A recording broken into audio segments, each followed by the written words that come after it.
relates to investing. Cryptocurrencies are extremely volatile, meaning their prices can go up or down by up to 50% in a day. Investing too much in crypto can be extremely dangerous, especially when you push your luck with something called leverage trading, which basically uses borrowed money. That's why you should only invest what you're willing to lose and not a penny more. Not financial advice, of course. Assuming it hasn't been asked already, the next question that will land in your lap will be along the lines of, why are cryptocurrencies so volatile? What gives them any value to begin with? Here's my counter. What gives the money in your wallet or in your bank any value? Now, once upon a time, it was backed by gold, but that changed, and since then, all state-issued currencies around the world have been losing value. This is because the only thing that backs dollars and euros is ultimately the trust we have in the governments that issue those currencies, and that trust has been eroding for decades. Not only that, but governments have been actively printing and manipulating their currencies to benefit themselves and the corporations that fund them at the expense of the average person. This has caused record levels of inflation that incentivizes spending over saving, which leads to overconsumption and causes the sort of environmental catastrophes they claim to want to stop. You can direct them to my video on the massive fiat Ponzi if they want further context. Anyways, after that rant, I usually go on to address the actual question. Cryptocurrencies are valuable because of what they do. Obviously, this value changes depending on which cryptocurrency we're talking about.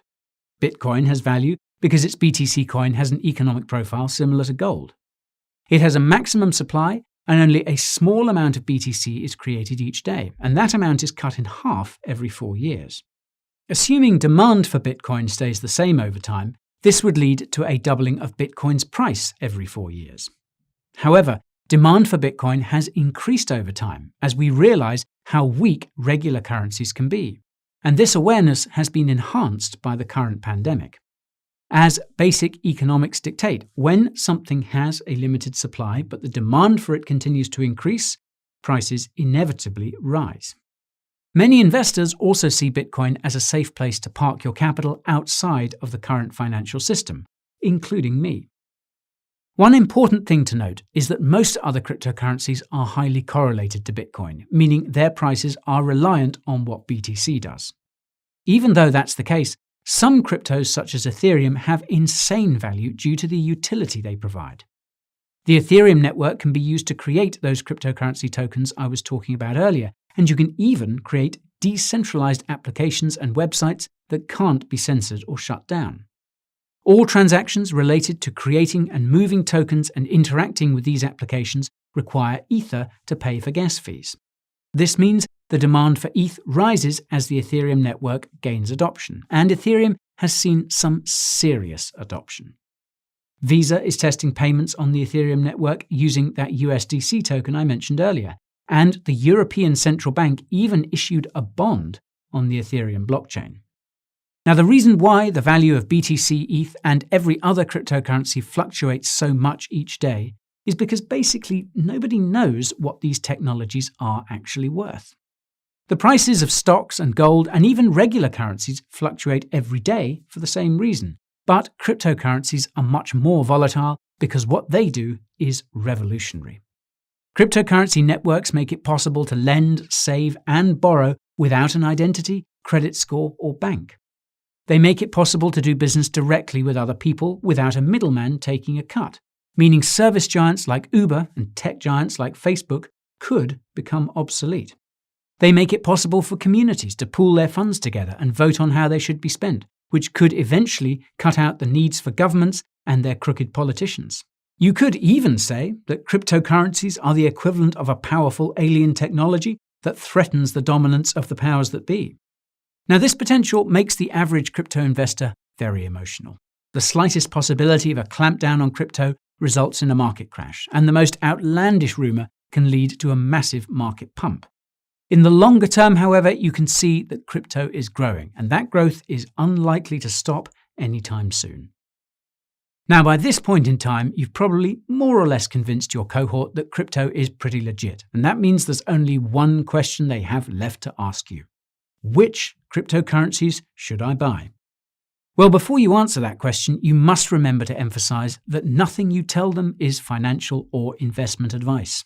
Otherwise, you could end up in court if their crypto investments go south.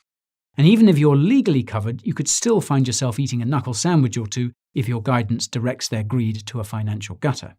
That's why I usually respond with the following. Which cryptocurrencies you decide to invest in boils down to your timeline and risk tolerance. In terms of timeline, the cryptocurrency market seems to follow a 4-year cycle. We're currently in the bull market phase, which is where prices gradually rise. The crypto bull market could end as soon as this fall and as late as early 2022, and the likelihood that you will sell your cryptocurrencies when they're at their highest prices is slim to none. Although most cryptos have seen most of their gains for this bull market, a 2 to 3x return on investment is still possible, and it's even more likely if you decide to hold until the next crypto bull market.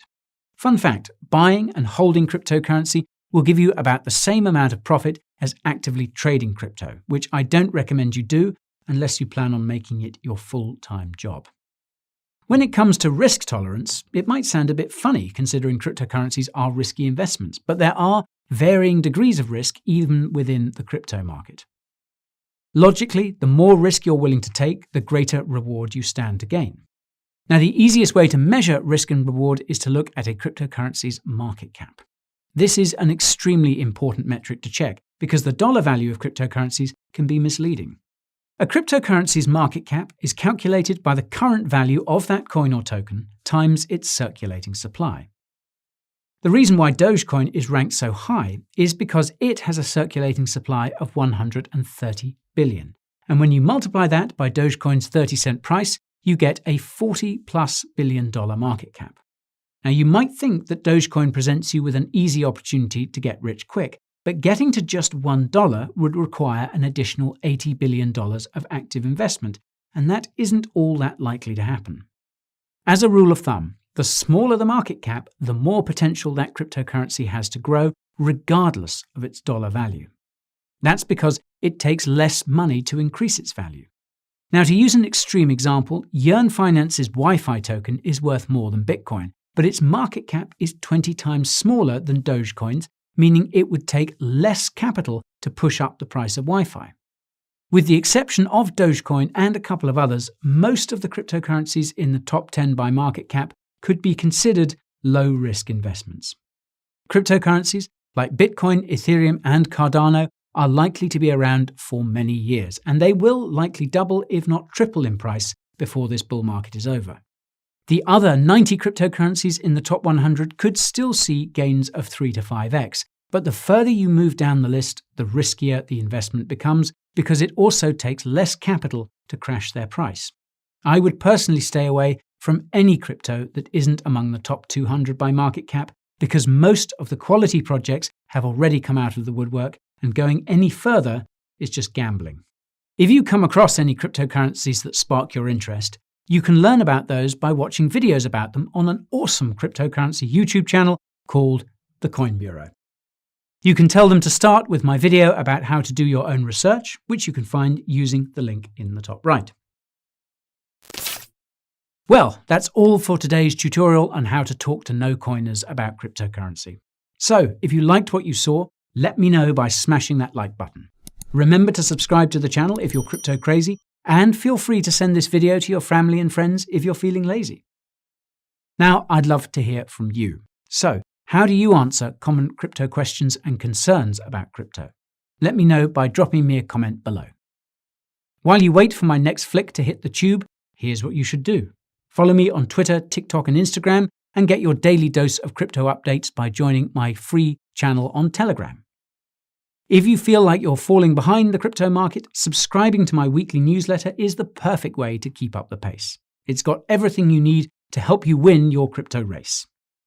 If you're feeling generous, you can support the channel by getting a shirt or hoodie from the Coin Bureau merch store. I know you'll find something you like. You can find your way to all these resources using the links in the video description. Thank you so much for watching, and I will see you again pronto.